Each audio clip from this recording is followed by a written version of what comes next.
In die Ou Testament, Genesis, hoofstuk 41, Josef lê die farao se drome uit.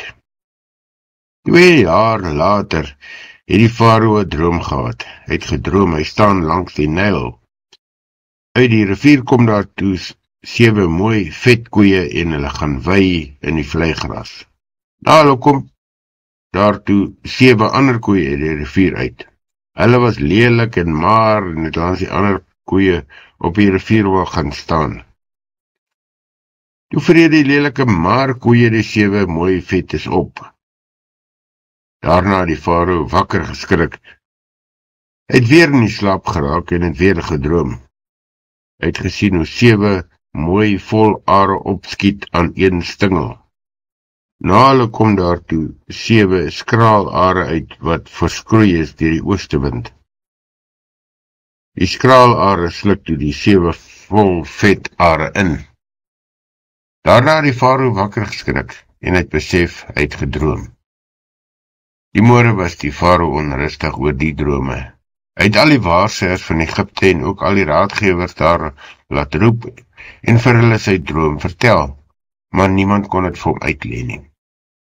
Toe sê die hoof van die skinkers vir die farao: "Vandag moet ek u herinner aan die verkeerde ding wat ek vroeër gedoen het.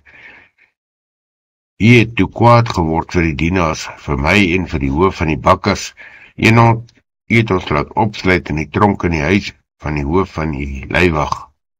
Daar het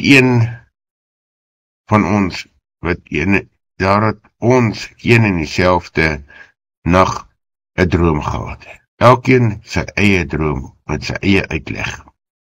Saam met ons was die Hebreëse jongman 'n slaaf van die hoof van die leiwag. Ons het toe ons drome vir hom vertel en hy het dit vir ons uitgelê.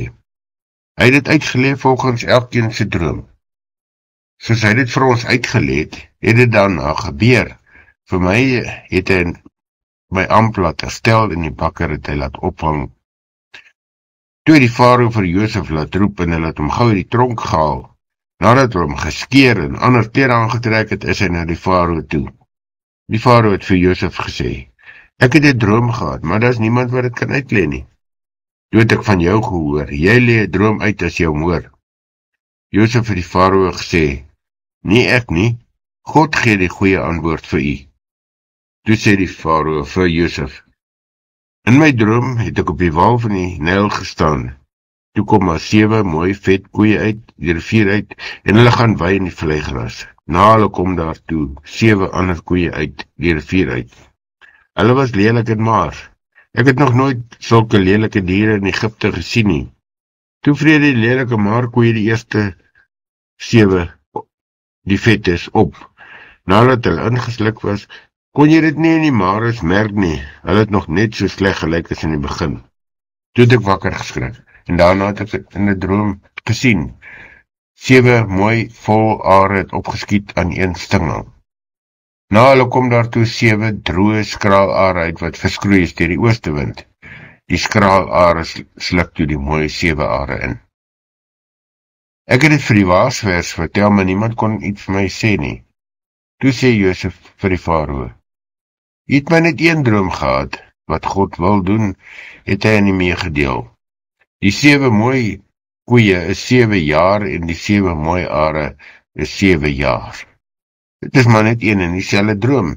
Die 7 maar lelike koeie wat daarna die rivier gekom het en die 7 skraal are wat deur die oostewind verskroei is ook 7 jaar. 7 jaar hongersnood. Dis wat ek vir u bedoel het, toe u gesê het, dat God u laat sien het wat hy wil doen." daar sal in die hele Egypte 7 jaar groot oorvloed kom. Dan breek daar 7 jaar hongersnood aan. Die mense sal die voorspoed wat hulle in daardie 7 jaar was, vergeet, en die hongersnood sal die land op sy knie bring. Die hongersnood sal so straf wees, dat 'n mens later niks meer van die oorvloed sal merk nie. Die droom het 2 keer na u toe gekom, omdat die saak vasstaan by God. Hy sal dit binnekort uitvoer. Dit is dan Genesis 41 vanaf vers 1 tot by vers 32, waar Josef die drome van die farao uitlê. Ja, volgende keer lees ons verder. Genesis hoofstuk 41, die eerste 32 verse in die 83 vertaling.